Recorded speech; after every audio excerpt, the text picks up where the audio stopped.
Free fire গেমটা এমন একটা গেম যেটা যে একবার খেলছে সে বারবার খেলতে মনে চায়। প্রথম পারবে না, চেষ্টা করতে করতে যখন পেরে যায় তখন আর ছাড়ে না। আর এই গেমটা যারা একবার খেলছে, যার মনে একবার জায়গা করে নিয়েছে, সে কখনোই এই গেমটা বলতে পারবে না।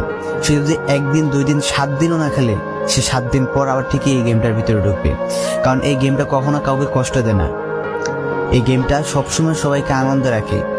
এই গেমটাতে আমি অনেক সময় কাটাইছি, আর এটা আমি কখনো ভুলতে পারবো না। এই গেমটা আমার কাছে এমন একটা গেম যেটা কিনা আমি বলে বোঝাতে পারবো না।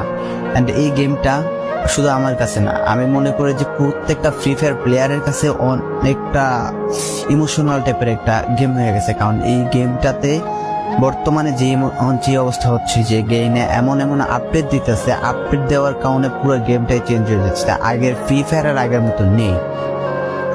তো এই কারণে হয়তো কোনো এক সময় আমরা এই গেমটা ছাইড়া দিতে হবে, তবে ছাড়া হবে না। যদি ছাড়া হয় তাহলে শুধুমাত্র গেমটা ব্যান্ড হওয়ার পরে ছাড়া হবে। তো যদি পার্মানেন্টলি গেমটা ব্যান করে দেয় তাহলে আমাদের এই গেমটা থেকে বিরত থাকতে পারবো। আর না হলে কোনোভাবে ছাড়া, যতই আপডেট আসুক না কেন আমরা ছাড়তে পারবো না। এই গেমটার প্রতি যত একটা মায়া জড়াই গেছে, তো এটা আমাদের পক্ষে ছাড়া একবারে পসিবল না।